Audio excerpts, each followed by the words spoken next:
The image you see at the end of my videos has a lot to do with my journey through hydroponics.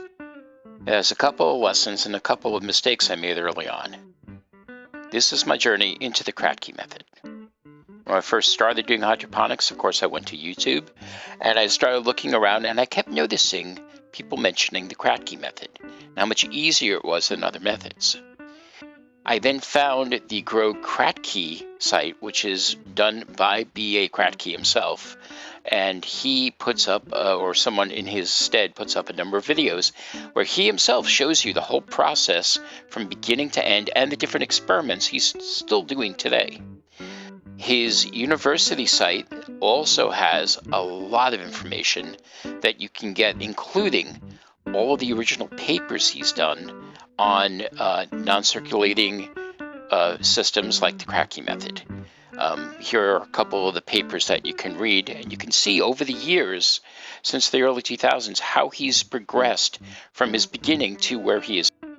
In the 5 or 6 months since starting Kratky, I have gone from this to something like this, from bottles on my windowsill to a dedicated grow tent with 5-gallon buckets.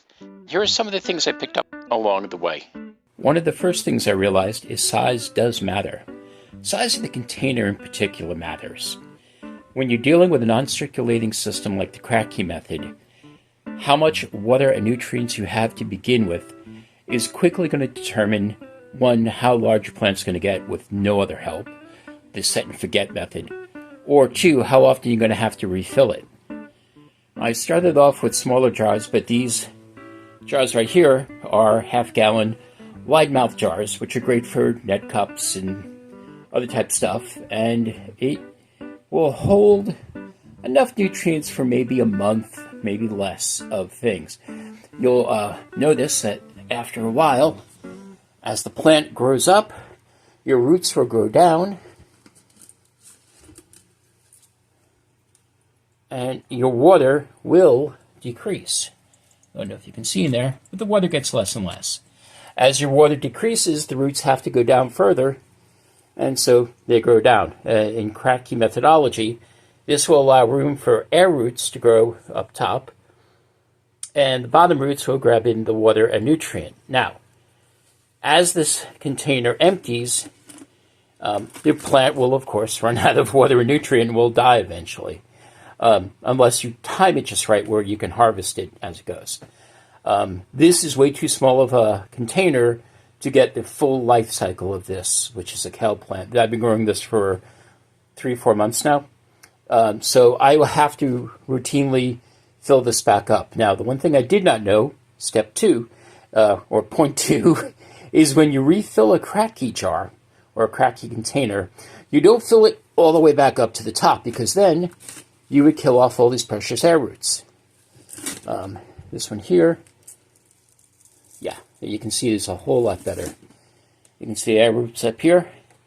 If you cover that with water, these are all going to get waterlogged.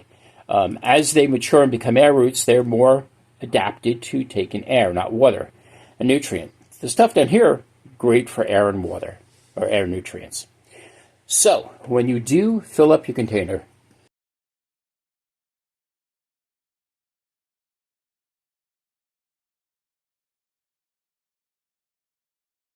these smaller jars are great for starting seeds and for getting them up from sprout level to full plant level.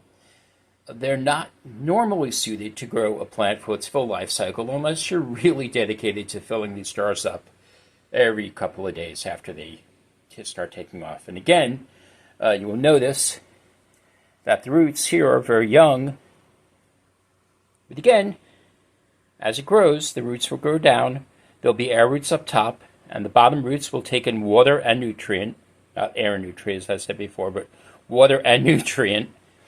And the top will be more into getting air. It will be adaptive to get air in. And that's what makes the Kratky method kind of interesting and differing from an air pump method like the aerogarden clone army I'm growing. In these systems, air is pumped into the water through a small pump Some of them a lot smaller than others, but the roots will get air by constantly circulating air with a pump through there. There are other systems too, like NFT systems, which run a thin film of nutrient and water below the roots, still the roots getting air from the circulating water. In a non-circulating system, like the Kratky system, the plant gets the air because the water level is dropping. Boom, boom, boom, boom, boom. This is going to fill up with air. This is going to stay water and nutrient, and your plant will get the air from this growing space here. So as it grows, it will get more and more of the air roots that will feed it oxygen, and the bottom roots will feed it water and nutrient. And it is amazing to see it work. There's no pumps required. There's no electricity required other than if you need grow lights. But for those who are wanting to be totally off-grid, this Kratky method in big enough containers will allow you to get something growing with a bare minimum of maintenance. And if you do it in a big enough container and you follow the calculations that B.A. Kratky puts out in his papers, you can figure out how much water and nutrient the entire life cycle of the plant will need, set it up in a container that's big enough, and then watch it grow. Now, the bigger containers I have in the grow tent,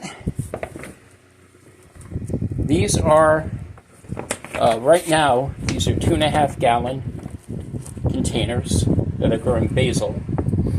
And I have yet to need to change out the water on these. I figure these will probably get probably a month and a half of growth before I'll have to go in and get the water changed. Even bigger containers, like my 5 gallon buckets, will get you even more time.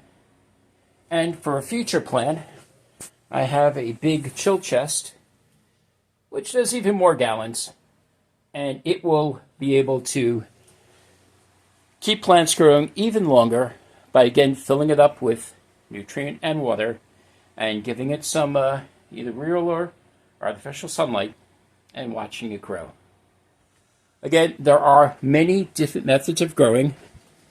The two you see here are kind of circulating air with a pump system.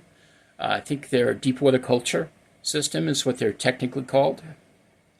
And then these others, these here, this here, and these back here, and everything in my grow tent, which is Kratky method, which is non-circulating, and it gets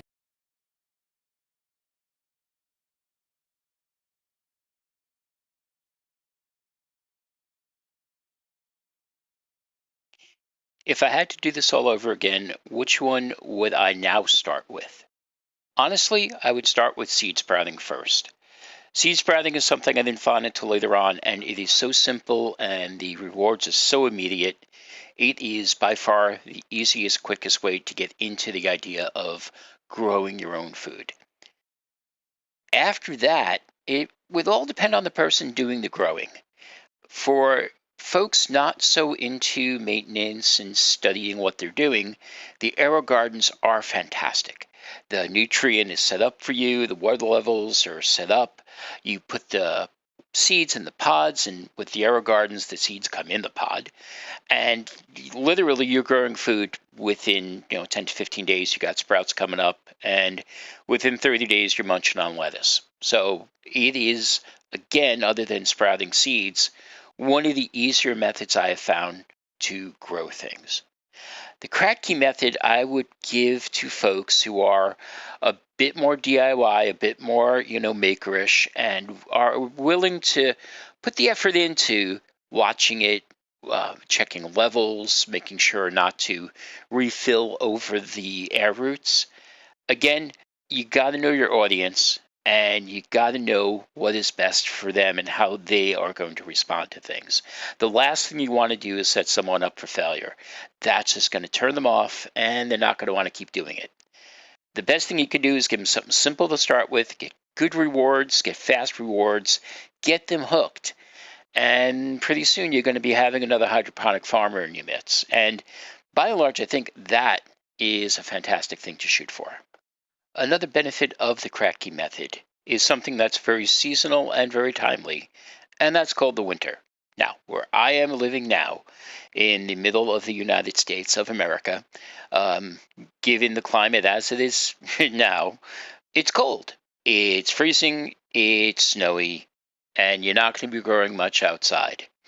Growing inside, even sprouting, Kratky, aerogarden, deep horticulture stuff is very rewarding when you look outside and it's the bleak tundra, and yet there you have on your desk or in your kitchen herbs, greens, lettuce, peppers, whatever, growing right up there. It is very rewarding and mentally a very cool thing. The other thing I really love about Kratky speaks to me personally. I am a maker, I am a geek, I love tinkering with stuff. The Kratky method really does hit that sweet spot of messing with stuff, taking known formulas, building up on it, and getting fantastic rewards pretty quickly. Again, it's going to really depend on the type of culture and the type of places where you are and how you live. If you are into more do-it-yourself stuff and you have a climate that will kind of give you no other options but to do this, you're going to really dig Kratky, seed sprouting, and even the aerogarden stuff to some extent. Again, it's been very rewarding the last couple months to find people on the internet who are like me and not like me, and to sort of get together and start spreading what we've learned with each other. I've learned a great deal off of YouTube and Mastodon, another great place, and just by going to like Kratky's YouTube channel and Kratky's website for reading his papers. It is a fantastic community, and I would tell you, whatever you need to do, join up, get started, and just have fun growing things.